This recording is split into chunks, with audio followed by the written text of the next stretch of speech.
Young. I am. And I am a young Black. A young black. Young. Black. A young black. Black equestrian. Equestrian. Equestrian.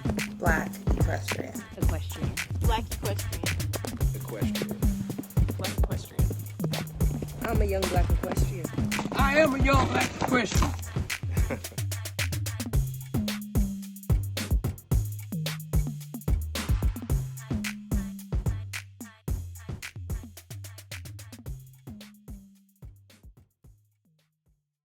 Clinics for a Cause, an initiative sponsored by Online Riders Collective, connects amateur riders with top trainers in a program that benefits the Equestrian Aid Foundation.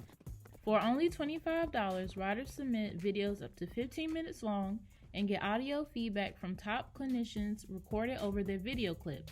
Outstanding trainers from all disciplines have volunteered to participate. Please visit the website for a clinician list and submission instructions, www.onlineriderscollective.com. Thank you for joining us for another episode of Young Black Equestrians TV. We are here today with Yazmin Wilson, who is going to talk to us about her experience in the horse industry and her goals for the future. So welcome, Yazmin. Welcome. Briefly, just tell us about yourself, kind of where you're located, what discipline you ride. So I live in Trenton, New Jersey, but I go to a boarding school in central Pennsylvania. And this year I'm riding dressage and Western pleasure horsemanship. Nice. Yeah. That's quite the combination. Yes. Right. Did you go to this boarding school specifically to ride horses there, or did it just happen to be there? Yeah, I specifically came up here to ride. Otherwise, I definitely wouldn't have chosen this location. Yeah. Yeah. So how'd you get started in riding and horses in general? So I used to dance, and I went to this camp, and it had riding and dancing. And I was like, I think I like riding. And then as I went forward in dancing, things got a little more complicated. And I was like, I think I'd rather ride. So I just switched over, and I've been riding since then. Yeah. Wow. How long have you been riding? 4 years consistently. But like before that, I was just like riding in the summers at camps and stuff like that. So yeah. That's cool. That's cool. You had those opportunities, because I don't think there's like a boarding school in North Carolina. Yeah. I don't know of anywhere like that. Like, I don't even know what the boarding school environment is like. So tell us about that. So you stay at school? Is it like college? Yeah, it's like college, but more like structured. Like, it has more rules since it's high school. Mm-hmm. Yeah. So yeah, it's pretty much like college, but not. Mm-hmm. That's cool. The freedom. Yeah. Yes. Without all of that. Even if we did have the freedom, we're still in the middle of nowhere, so like can't really go nowhere. So what are you looking at? What year are you in high school? I'm a senior. Okay. So what are you looking at as far as your future? Are you applying to colleges, or, focusing on riding? Kind of what is that looking like for you right now? Yes. I am applying to colleges. I had only applied to 3 schools, and I got into all of them, so that was good. But then after like thinking a little bit more, I think I'm gonna like apply to some more, because like my top school, like, it didn't have my major. So yeah, like I more liked it just for the riding factor and the trainer that was there. But I need to like go somewhere that has my major, so I have a backup. So I'm gonna apply to more schools and just see what happens from there. But yeah, I'm definitely going to college. So. What are you looking at majoring in? Criminal justice, criminology, sociology, something in there. I don't really know specifically, but just something in there. Yeah. Yeah, and I mean, you don't have to decide for sure. But Caitlin, didn't you get your degree in sociology? In sociology, yep. Love it. You definitely don't have to have a concrete idea before you go, but that's kind of how I chose what school to go to versus like the one that was in my hometown or the one down the road, just because of whether or not it had my major. Mm-hmm. But so what are some of the challenges you faced in your writing journey? Well, like at least in the two disciplines that I do, there's not really there's no Black people for real. Like I don't see Black people at the horseshoes. We don't have Black people on my team. I'm the only Black person on my team. So there's that. So like it's kind of like when you go into the ring, the judge is automatically gonna look at you because you're like odd man out. And then it's just kind of like from there, it's just kind of their decision whether they like the new face of what you're doing or not. Like they're either gonna be like, I don't like that, or they're gonna pay attention because they like it. Mm-hmm. So that's one thing. Also, well, not so much for dressage, but at least for horsemanship. Like if you're more curvy, it kind of makes everything like harder. You have to work a couple times harder to, try to look like everybody else in the ring, or just try to like be able to present yourself, or, show the picture of what horsemanship is supposed to look like. Mm-hmm. So that kind of makes things harder, but besides that, it's okay. Well, good. I definitely, I remember growing up, I don't know. I remember this situation. I can't remember if the girl was talking to me or I was watching it, but I remember just thinking to myself, like, the trainer's like, stop arching your back, stop arching your back. And I'm like, her back isn't arched, she just got a big butt. Like, it's just a different look, that they're not accustomed to seeing. Mm-hmm. And it's like, can you not see, like, she is not like this, she just got a lot in the saddle, right? It's just something different. So I completely understand how being a curvy girl in the horse world is. I mean, not only are you Black, but right. Yeah. I mean, it's a double-edged sword, kind of like. Well, I can't win. Yeah. I think it's so crazy because when I see your pictures, I'm just like, oh my gosh, she's so beautiful, like, wow. Mm-hmm. And then when they look at, you during the shows, it's not perceived the same way. Right. Yeah. Yeah. They either like it or they don't. Right. Yeah. And I don't even know if it's like a concept of beauty, it's just like if you see something that you are completely not used to, that's like us wearing a helmet on the trail ride scene, that people be like, oh, she can't ride. Right, like, yeah, like that dude on Facebook said, oh, that horse must have been green, that's why you wearing a helmet. And it's like, nah, like I just want to like bust my head open. That's it. It's like, come on now, just because it's something that you're not accustomed to seeing doesn't mean it's incorrect or wrong. Mm-hmm. You just have to, as a judge, you're supposed to look at the technical aspects of it anyway. But we all know that it's a subjective thing, some of these judging situations. So do your teammates oh, go ahead. Oh, I was just gonna ask how often do you show? So I do IEA, so you do 5 shows to qualify for the rest of the shows. Mm-hmm. Yeah. I've had the opportunities to kind of show a little bit outside of school, but it doesn't always like work out that way. So, yeah. Okay. Well, do your teammates ever seem to notice, I guess, the judge's behavior or the difference between like how you're judged and or looked at and how they are? I don't.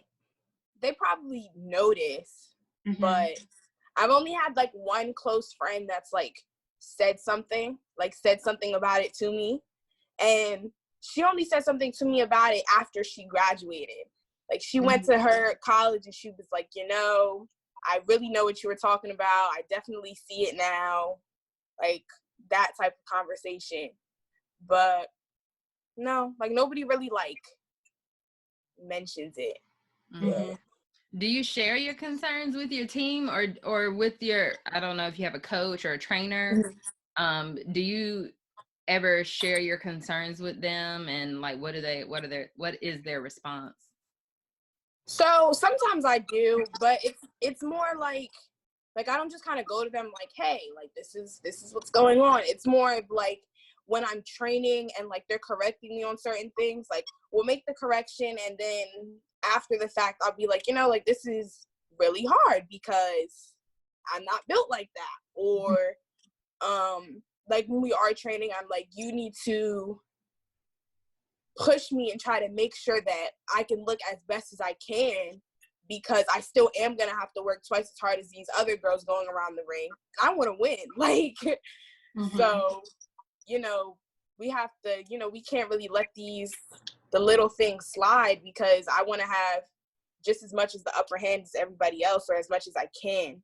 So I try to have that conversation with them just so that when they are training me, like they're more comfortable with telling me like, you know, you have to sit back or you have to do this, that, you know, so I can do better at the shows and stuff like that.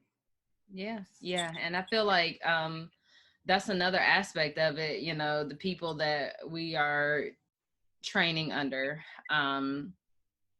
being comfortable telling, you know, critiquing and telling us, you know, when things need to change without being afraid of stepping on toes or like, oh, I don't want to make her mad. You know, sometimes how people will walk on eggshells around things just because they're like, mad girl. They don't want to unleash the beast.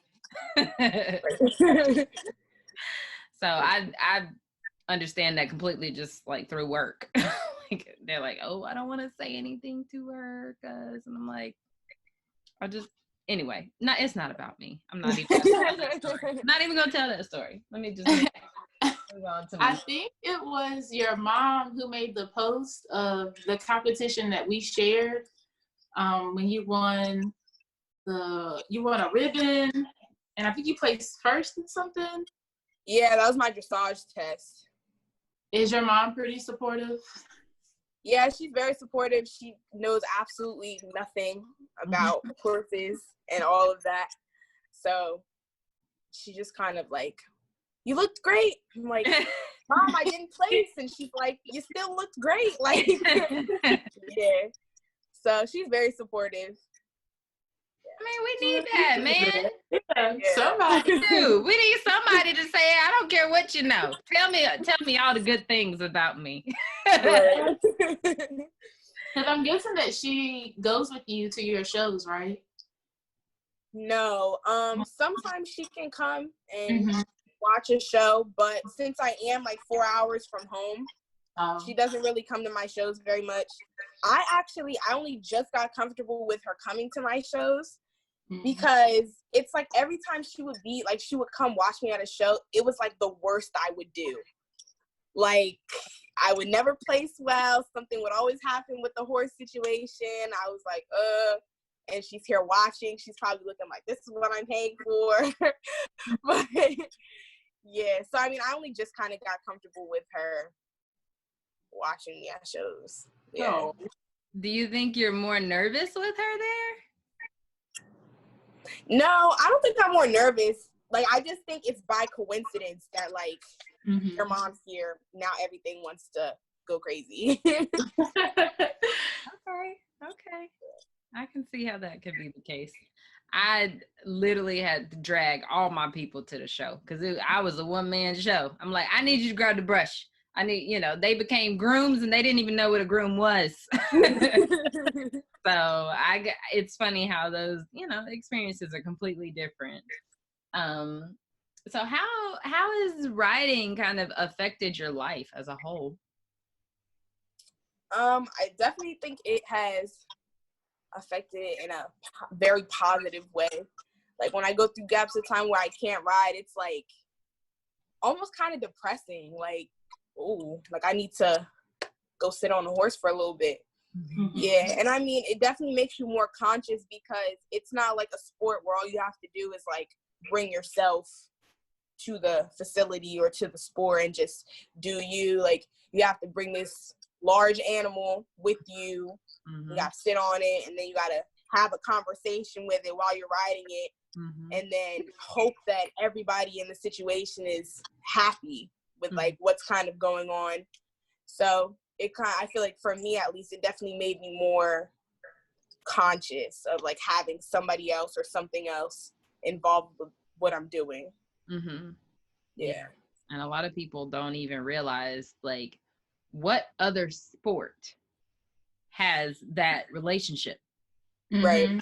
Even if it's like NASCAR driving or something, where it's something besides you that's in the equation, is still not an animal. It still doesn't have a mind of its own. There's literally no other sport that's like horseback riding that, you literally have to make sure this other being is in the right mental space as well. And if they're not, it can be a bad situation. Mm-hmm. You can fix a car, you can fix a bike, but you can't just fix a horse at a show and expect it to act right, Right. Anything could happen. Yeah, for sure. What advice would you give a young aspiring equestrian? Probably to, like, when you go to a show or like when you train or whatever, just always try to be better than yourself. Like, try to be better than you were the last time you sat on the horse, or the last time you trained, or the last time you showed. Because what I've noticed is, like, as soon as you start trying to like be better than the person in the ring, it kind of goes downhill from there.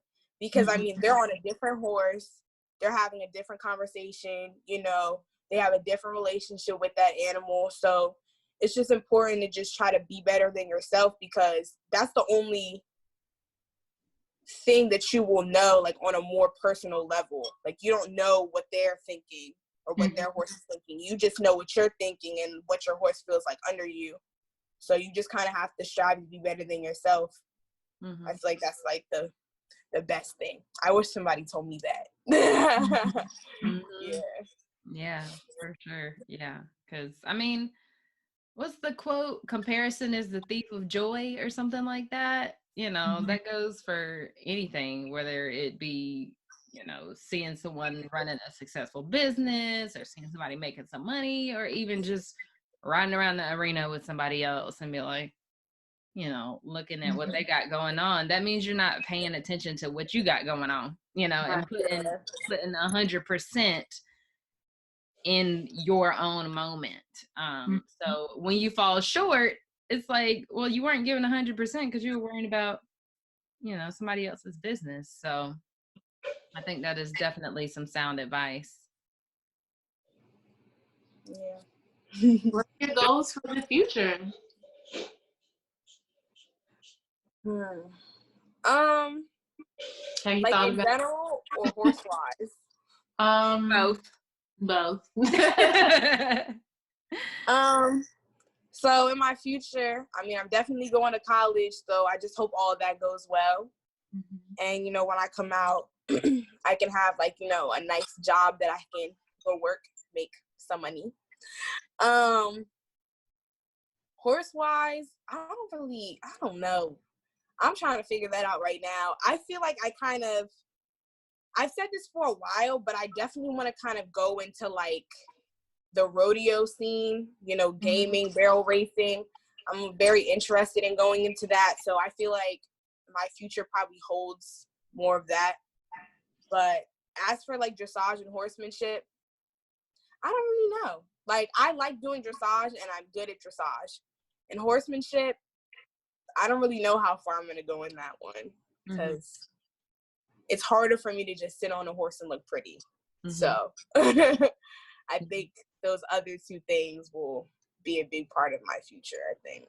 Yeah. Do you think you're being drawn towards doing rodeos because you see more of yourself? Like there's a greater representation of us Yeah. on the rodeo scene. Yeah, but like before, when I decided that I kind of like was interested in rodeo, I didn't really know that there was like a lot of Black people involved in that. I only kind of found out after the fact, like when I started doing more research. I think I was more drawn to it because like if I were to do barrel racing, like I have the equitation background, but then like when you go out and you race, it's just you and the clock.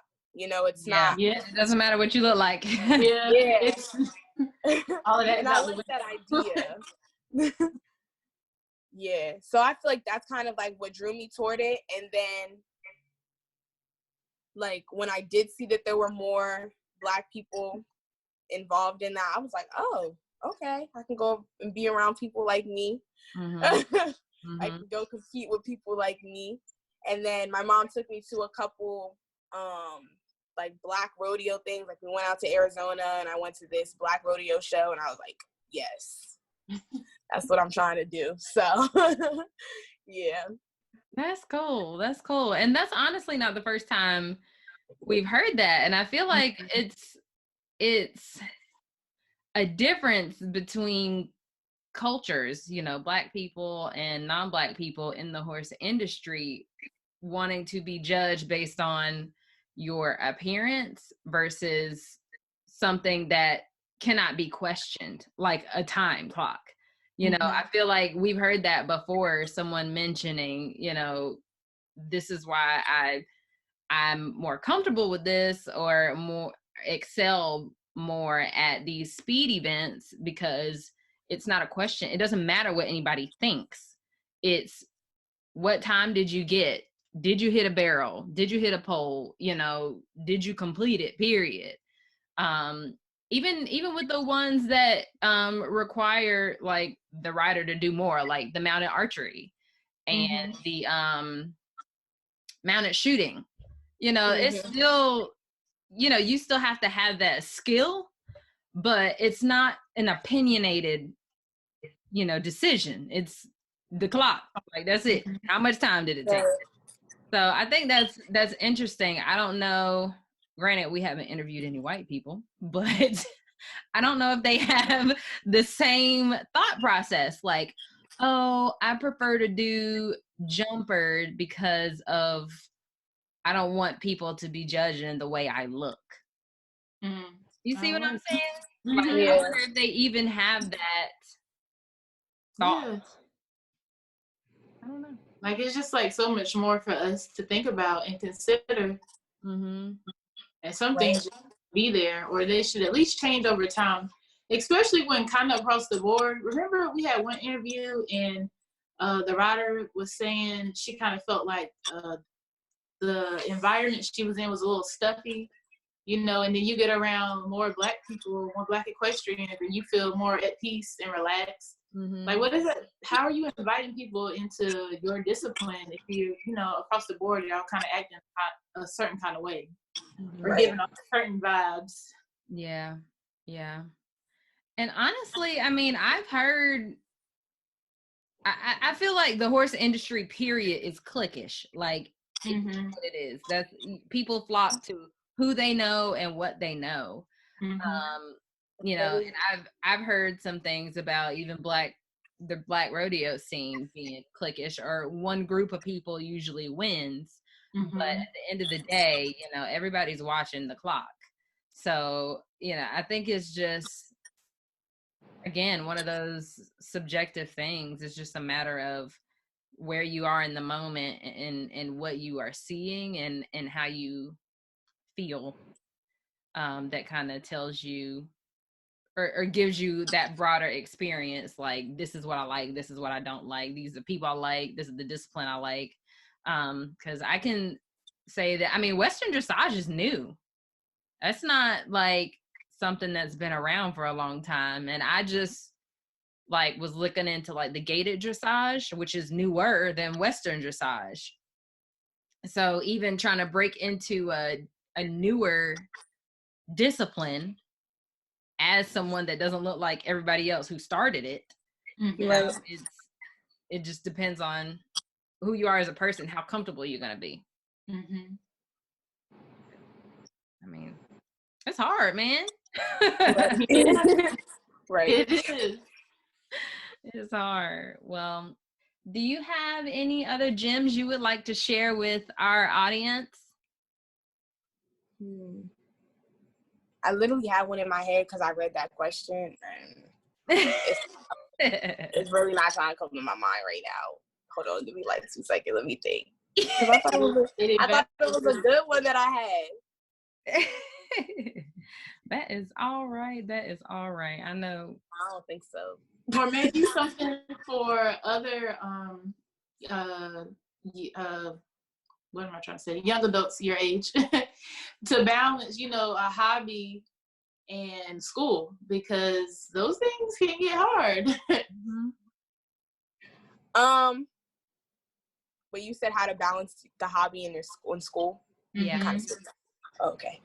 I don't know.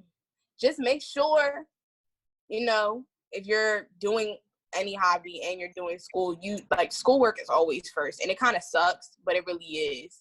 Because my friends and I always say, when you're riding horses or really doing anything, like anything can happen. You know what I mean? Like life can just switch up on you so quickly.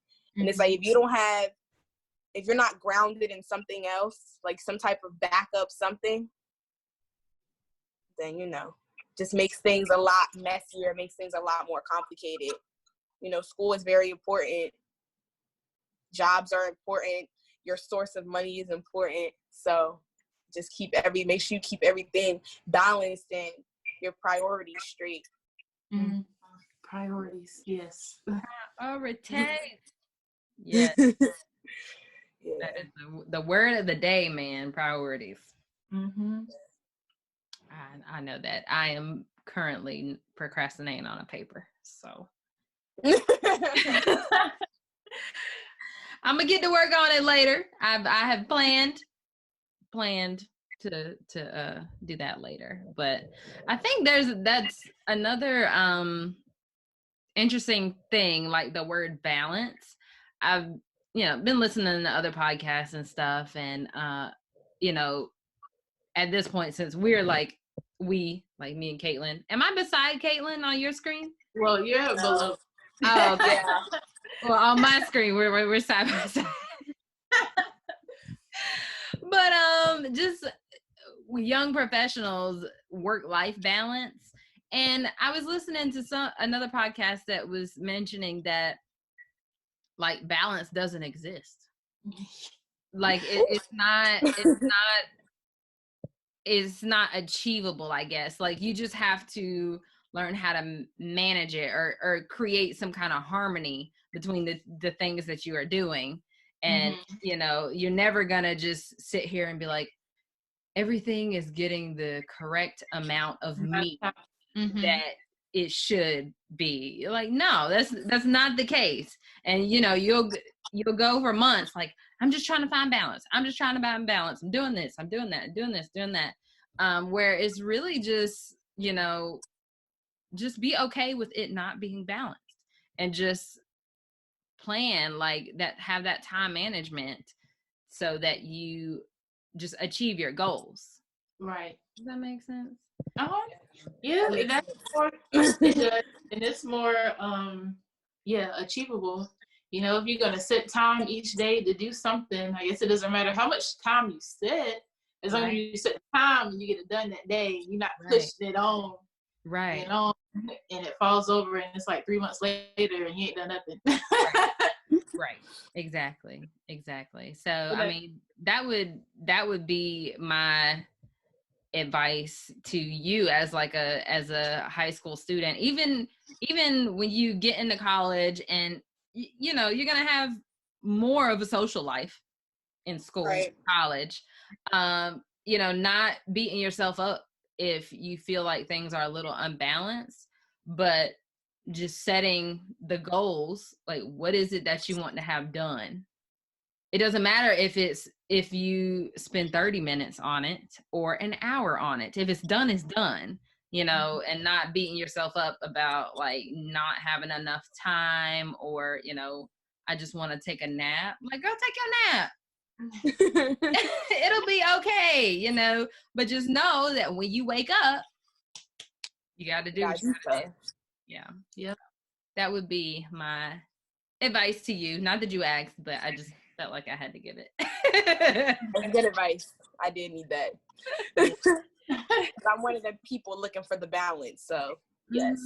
Mm-hmm. I mean, and it's fine to have that, to want to have that for yourself, but don't beat yourself up if you don't feel like you found it, because everybody navigates their lives differently, and you know, you just got to work it out for yourself. Right. All righty. Well, thank you so much for spending some time with us this morning. I think you might be like the youngest person we've talked to at this point. Yeah, I think Ooh, so. I'm special.